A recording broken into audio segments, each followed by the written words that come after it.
Islamic videos اور بیانات دیکھنے کے لیے اسلامک ویڈیوز آفیشیل کو سبسکرائب کریں۔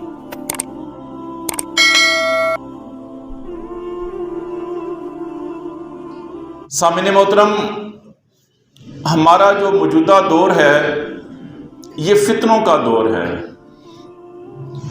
ایسے ایسے فتنے امت میں پیدا ہو رہے ہیں کہ بندہ حیران اور پریشان رہ جاتا ہے، اور بعض اوقات اپنی کم علمی کی وجہ سے اور اللہ اور اس کے رسول کی دوری کی وجہ سے ان فتنوں کا شکار ہو کر اپنے ایمان کو ضائع کر بیٹھتا ہے۔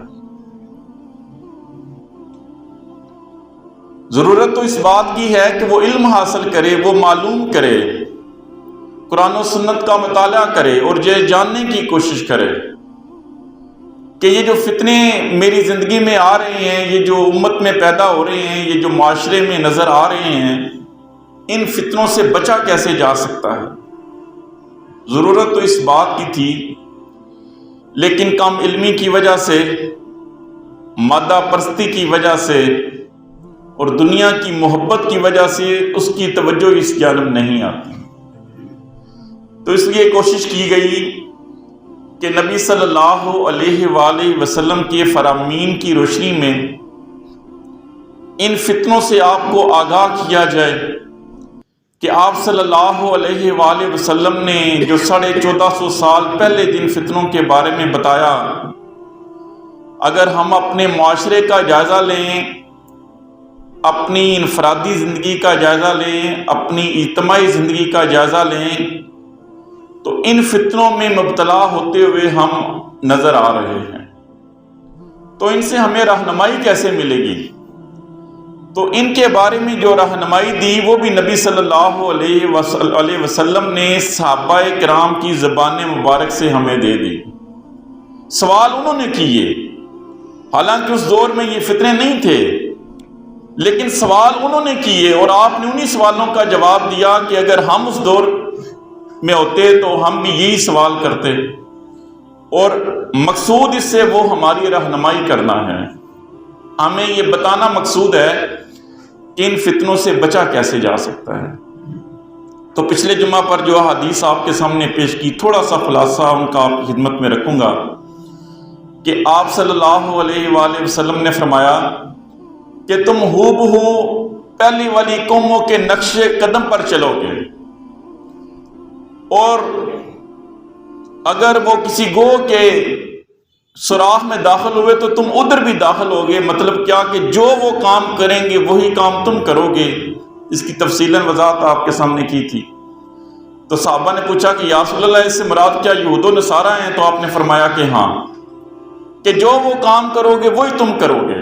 اور آپ دیکھ لیجئے کہ آج اپنے حالات کو دیکھ لیجئے کہ ہم ان کو اپنا آئیڈیل سمجھتے ہیں، ان کے نقش قدم پر چلنے کی پوری کوشش کرتے ہیں۔ ہمارا ظاہر بھی، ہمارا باطن بھی، ہماری یہ پوری کوشش ہوتی ہے کہ ہمارا ظاہر اور باطن ان کی طرح ہو جائے، ہم ان کی نقل کرتے ہیں اور یہ سمجھتے ہیں کہ ان کی نقل کر کے ہم کامیاب ہو جائیں گے۔ ہمارے معاملات، ہمارا لین دین، ہمارا اٹھنا بیٹھنا، ہمارا چلنا پھرنا، اس کی وضاحت پچھلے جمعہ پر آپ کے سامنے کی تھی، سب انہی کی طرح ہوتا جا رہا ہے اور ہم اس میں فخر محسوس کرتے ہیں۔ جس طرح وہ دنیا کی محبت میں غرق ہو کر اپنے مالک کو بلا بیٹھے، بہن اسی طرح ہماری بھی اکثریت وہ دنیا کی محبت میں اتنی غرق ہو گئی ہے کہ اپنے مالک سے غافل ہوتی جا رہی ہے۔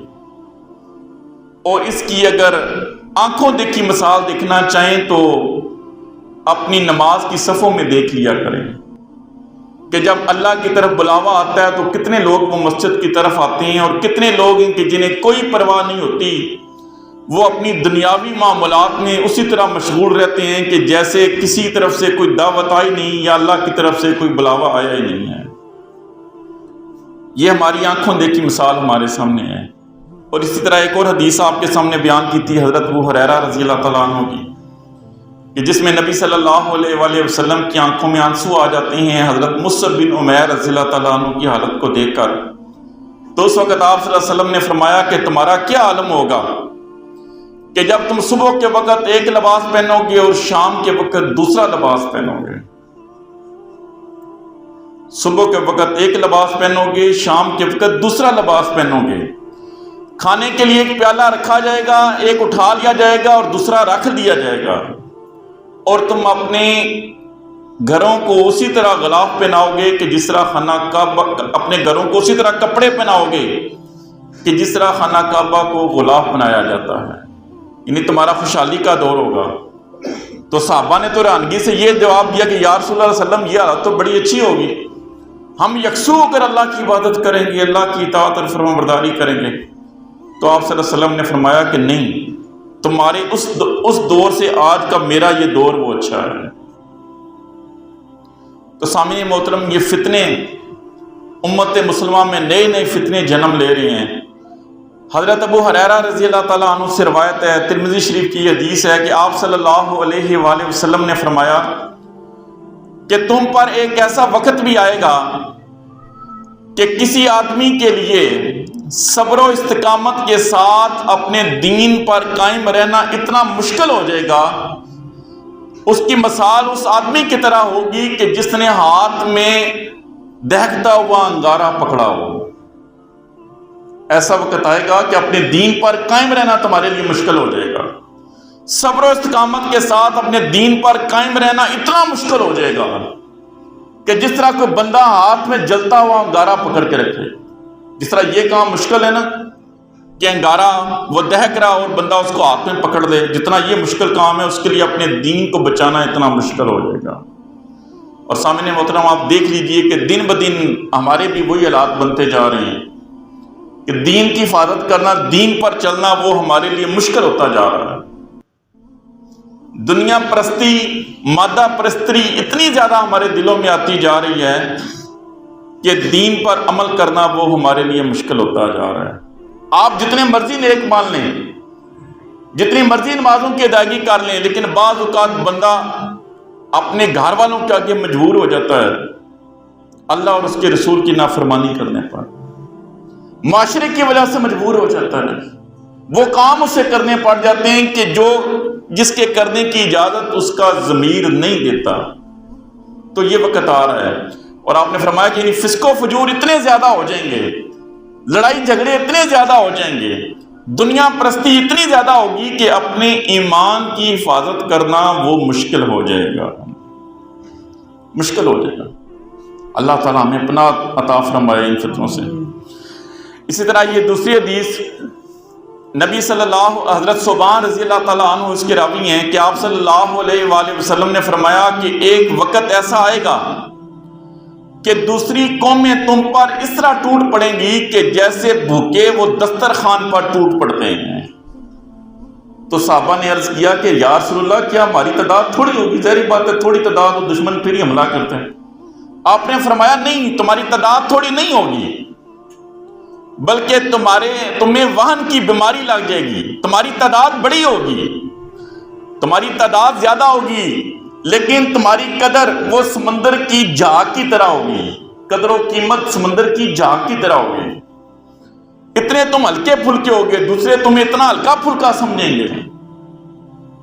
تو پھر صحابہ نے پوچھا کہ یا رسول اللہ، اور ساتھ پھر آپ نے فرمایا کہ تمہیں وہن کی بیماری لگ جائے گی. صحابہ نے پوچھا یا رسول اللہ وہن کی بیماری کیا ہے؟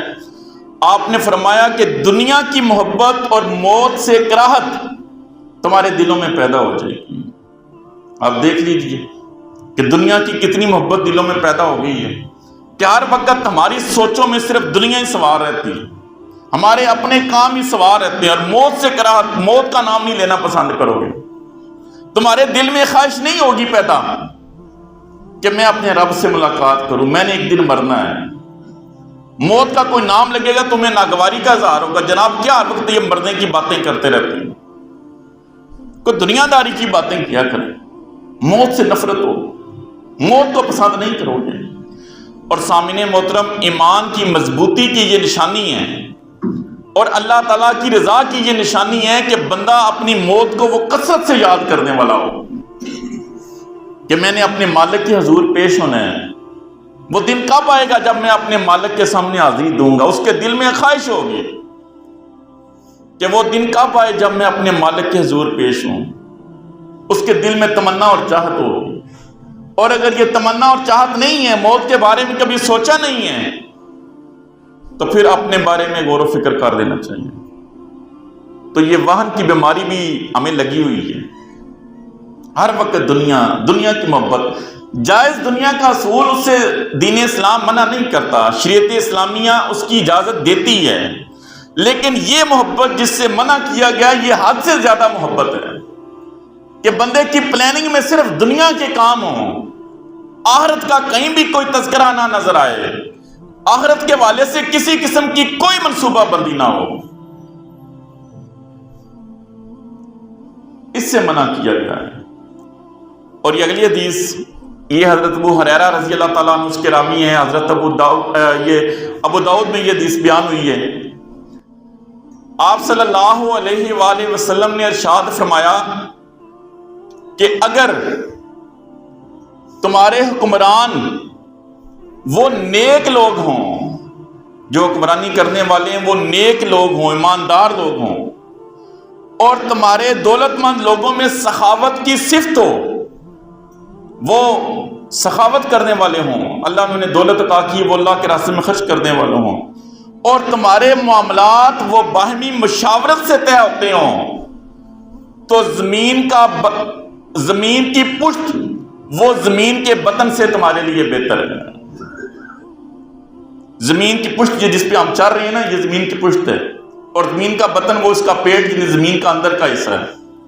تو پھر زمین کا یعنی اوپر والا حصہ وہ اس کے نیچے والے حصے سے تمہارے لیے بہتر ہے. 3 نشانیاں آپ نے بتائی ہیں.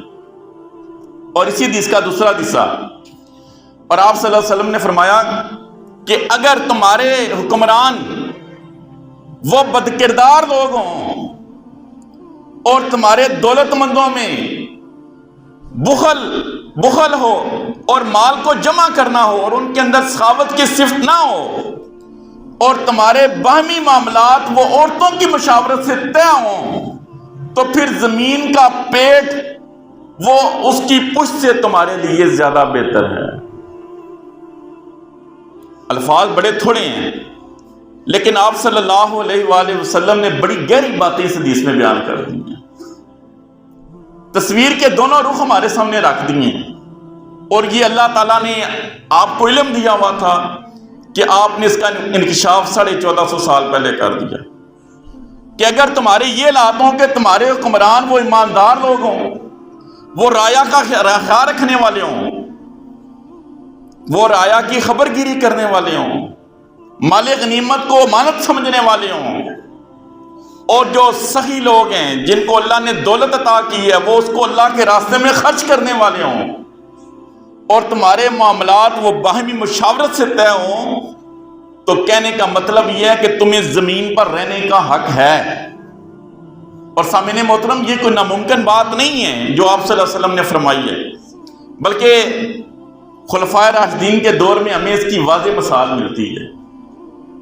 ایسے حکمران بھی آئے ہیں کہ جو رات کو سوتے نہیں تھے بلکہ رایا کی خبر گیری کرتے تھے، انہیں سکون نہیں آتا تھا. اور یہ وہ دور بھی تھا کہ جب غربت کا نام و نشان نہیں تھا. لوگ صدقہ اور خیرات لے کر نکلتے ہیں لیکن لینے والا کوئی نہیں ملتا. یہ اسلامی تاریخ ہے، یہ اسلامی تاریخ کا وہ روشن دور ہے. اور سخاوت ایسی کہ جب قحط پڑتا ہے مدینے میں تو سینکڑوں اونٹوں کی قطاریں وہ مدینہ میں داخل ہوتی ہیں، اور خریدنے والے وہ بڑی بڑی پیشکش کرتے ہیں حضرت عثمان رضی اللہ تعالیٰ عنہ سے کہ ہم سے دگنا نفع لے لیں، چگنا نفع لے لیں، 10 گنا نفع لے لیں، لیکن ہمیں مال یہ بیچ دیں. تو وہ بیچنے کے لیے تیار نہیں ہوتے. کیا ارشاد فرماتے ہیں کہ میرا سودا اس ذات کے ساتھ ہو گیا، میرا سودا اس تاجر کے ساتھ ہو گیا ہے کہ جو مجھے 700 گنا نفع عطا فرمائے گا. 700 گنا. اندازہ لگا لیں وہ مشکل دور، وہ مصیبت والا دور کہ غلہ بڑا مہنگا بیچ سکتے تھے، لیکن کہا کہ نہیں، میرا سودا ہو گیا اس ذات کے ساتھ. اس معاشرے میں باریں پھر آنی ہے کہ نہیں آنی؟ یہ تھوڑی سی قلت ہوئی ہے نا پیاز کی، 40-50 سے 200-250 تک خریدا ہے کہ نہیں خریدا؟ خریدا نا؟ تھوڑی سی قلت ہوئی ہے، تھوڑا سا یہ علاقوں میں سیلاب آیا، 250 تک جناب پیاز کا ریٹ گیا ہے، اور ابھی بھی وہ 170-80 سے کم نہیں آ رہا ہے۔ ان سخیوں کی حالت کو دیکھ لیجیے، 700 گنا میں نے اس کے ساتھ تجارت کر لی ہے۔ وہ سخاوت کرنے والے تھے جن کا نام آج بھی وہ زندہ ہے۔ وہ حکمران تھے جو راتوں کو سونے والے نہیں تھے، باہمی مشاورت کے ساتھ ان کے معاملات وہ طے ہوتے تھے۔ اور سامعین محترم، یہاں پہ یہ بات یاد رکھ لیجئے کہ یہ جو کہتے ہیں نا کہ بندہ دنیا سے جاتا ہے تو خالی ہاتھ جاتا ہے، خالی ہاتھ نہیں جاتا، وہ اپنا مال ساتھ لے کے جانا چاہے تو جا سکتا ہے۔ وہ اپنا مال ساتھ لے کر جانا چاہے تو جا سکتا ہے، کس صورت میں کہ اس نے مال خود نہیں اٹھانا، اس نے اپنا مال دوسروں سے اٹھوانا ہے، وہ دوسرے اس کا مال اٹھا کے اس کے لیے آخرت میں لے کر جائیں گے۔ کبھی سوچا اس بات میں؟ میرا مال ہے، میں نے خود نہیں اٹھانا، اللہ نے کتنی آسانی پیدا کر دیا میرے لیے، یہ وزن تم نے اٹھا کے نہیں لانا۔ ہاں تمہارا یہ وزن دوسرے لوگ اٹھائیں گے، وہ غریب، وہ مساکین، وہ فقراء کہ جن پر تم مال خرچ کرو گے نا، یہی تمہارا دیا ہوا مال وہ اٹھا کے تمہارے لیے آخرت میں لے کے آئیں گے۔ اصل بھائی جی یہ نہ کہا کریں کہ خالی ہاتھ بندہ دنیا سے جاتا ہے، وہ چاہے تو اپنا مال لے کے بھی جا سکتا ہے، اور مالک نے کتنی آسانی رکھ دی ہے کہ اسے خود یہ بوجھ نہیں اٹھانے کی ضرورت، اس کا بوجھ اٹھانے کے لیے غریب، مساکین اور فقراء موجود ہیں۔ وہ ایسے ایسے راستے اس نے رکھ دیے ہیں کہ جن راستوں کے ذریعے سے اس کا یہ دنیا میں کمایا ہوا مال اس کو آخرت میں مل جاتا ہے، مل جاتا ہے۔ وہ سخاوت کرنے والے تھے، وہ اللہ کے راستے میں خرچ کرنے والے تھے۔ اور دیکھ لیجئے کہ ذرا گھبراہٹ نہیں ہوتی، ذرا دل میں پشیمانی نہیں آتی کہ مجھے اتنا نقصان ہو رہا ہے۔ اور اسی حدیث کا دوسرا حصہ کہ آپ نے فرمایا کہ اگر تمہارے حکمران وہ بددیانت ہوں، بد کردار ہوں، خائن ہوں، برے ہوں، اور ساتھ بھی فرمایا کہ تمہارے سخی لوگ وہ دولت کے پجاری بن جائیں، بخیلی کی صفت اس کے اندر آ جائے۔ یقین کریں یہ جو بھائی بینک کے ملازم بیٹھے ہوئے ہیں نا، وہ بتا سکتے ہیں کہ اہل گلیانہ کا اور پاس کے جو گاؤں کے دیہاتوں کے جو لوگ ہیں، ان کے بینکوں میں ان میں کے کتنے لاکھوں کروڑوں روپے پڑے ہوئے ہیں۔ اس کے باوجود گھر کوئی مانگنے کے لیے آ جائے، ضرورت مند جناب 5000 کی لوڑ ہے، بھائی جی ساڈے کول تے ہے نہیں کوئی، حالات تو انہوں پتہ ہے بڑے ماڑے جاندے پے نے، کوئی پیسے نہیں آئے باہر، کیا کریے جناب، حالات بڑے خراب نے۔ کوئی 5000 مانگنے کے لیے آ جائے نا تو رونا شروع کر دیتے ہیں، بینک میں لاکھوں کروڑوں روپے پڑے، لیکن دل نہیں ہے، وہ بخیلی آ گئی ہے نا، وہ دولت کی محبت آ گئی ہے نا کہ جناب کیا 5000 دے کے جناب چھوڑو جی، روز انہوں نے بوا پھاڑ لینا، آ جانے آ جاتے ہیں تو وہ جاتے ہیں تو وہ چھڑو پرا۔ یہ دوسری حدیث کا جو دوسرا حصہ نا وہ ہم پہ پورا آ رہا ہے۔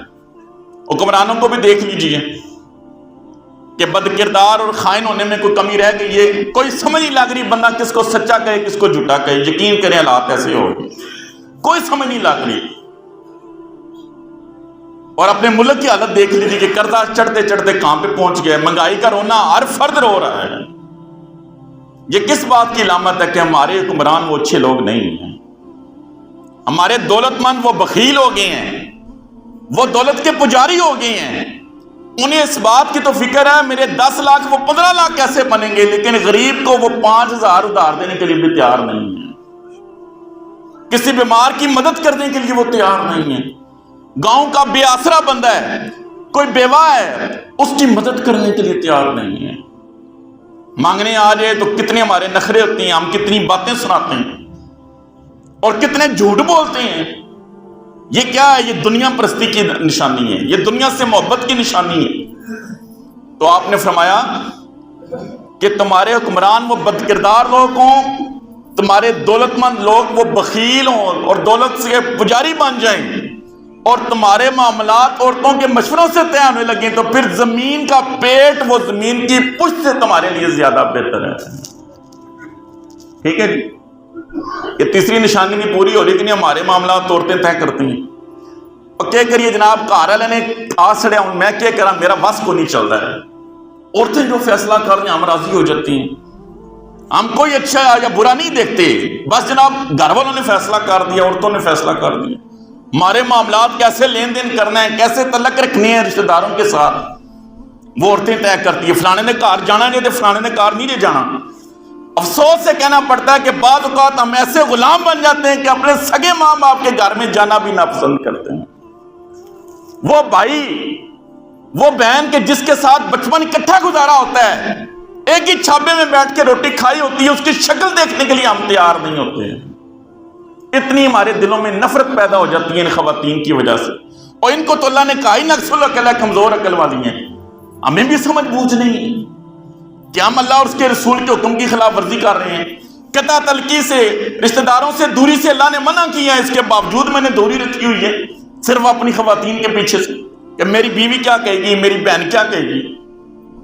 اللہ اور اس کے رسول کی کوئی پرواہ نہیں ہے، ان کی پرواہ ہے کہ ان کی بات نہیں ڈال دی۔ تو آپ نے فرمایا کہ پھر تمہارے لیے زمین کا پیٹ وہ زمین کی پشت سے زیادہ بہتر ہے، تمہیں پھر جینے کا کوئی حق نہیں ہے۔